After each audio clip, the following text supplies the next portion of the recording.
Mendoza joining me now with more about what we need to know about this important election, different ways that you can cast your vote, and what might make it feel different than years in the past. I do want to bring in Kathleen McGrath. She's the Director of Public Information for the New York State Board of Elections.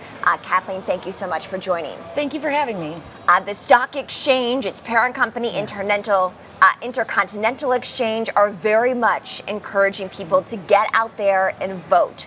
What do they need to know as we approach Election Day? Well, this year in 2024, New York voters have more ways to cast their ballot than ever before. Not only are we in the midst of 9 days of early voting in person, and Election Day in-person voting is just next Tuesday, but we also have early mail ballots for the first time ever this year, as well as absentee ballots. So there's plenty of ways for New Yorkers to make their voice heard. Of course, people need the right information. How do they avoid misinformation this election cycle? We always encourage New York voters to go to the trusted sources for information, and that is the State Board of Elections and their local county boards of elections.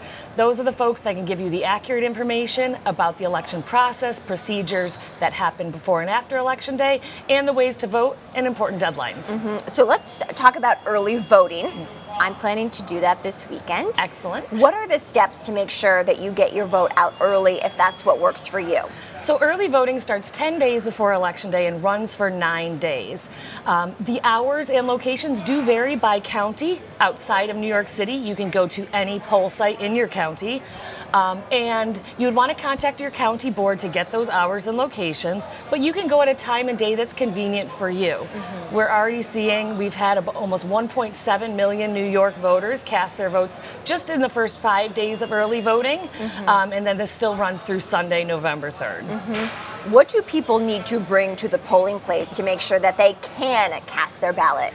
They need to bring themselves, maybe a little bit of patience since there have been lines, since we are seeing kind of unprecedented turnout in terms of these early voting days. Yes. If they were not able to verify their ID during the registration process, they would bring their identification, and they're going to sign in at the poll books to verify and confirm their identity when they vote. Okay, very good to know. Obviously, voting by mail is an option as well. What does that look like this election cycle?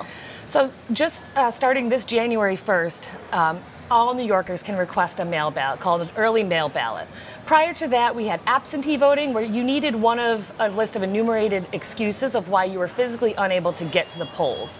Starting in 2020, fear of COVID was one of those allowable excuses, but that expired at the end of 22. But starting this year, now any New Yorker can request an early mail ballot. It is too late to request one to be mailed to you, but you can still go in person to your local county board and request and receive one right over the counter there. The important thing with mail balloting is to make sure it's returned in a timely fashion. And that either means bringing it to the county board or a poll site in your county by Election Day, or to make sure it's postmarked by Election Day. One of the reasons that I intend to vote early this weekend is because I would imagine that the lines might be long, that it might just be more challenging to make sure that my vote is cast in the right way on Election Day. Am I wrong?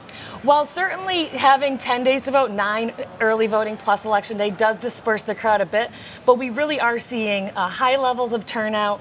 This is only the second presidential election where we've had early voting, and the last one was in 2020, a lot of COVID-era restrictions. So it was really hard to predict the turnout.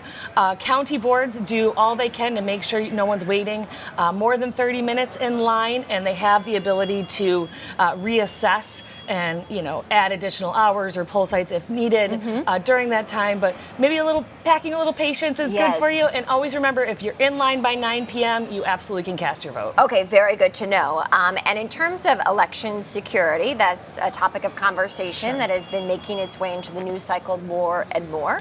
What would you tell our viewers? Well, I would certainly assure your viewers that elections in New York State are absolutely safe and secure. They're run by bipartisan teams at the county and the state level. All sorts of any sort of voting technology has to be certified by the state board and runs through rigorous testing, both by independent labs as well as logic and accuracy, pre-election event testing, post-election auditing.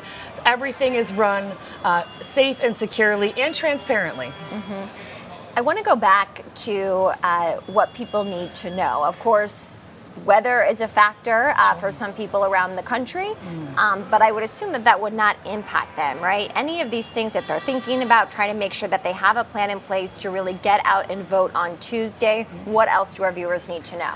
I would assure viewers that we work with our federal, state, and local partners to be prepared for any unpredictable scenario that comes up. You have a road closed, you have a weather event, things like that, they do happen. And our goal is always the continuity of voting. So we're working with our federal, state, and local partners to make sure that goes on. Voters can rest assured that they can show up at their poll site.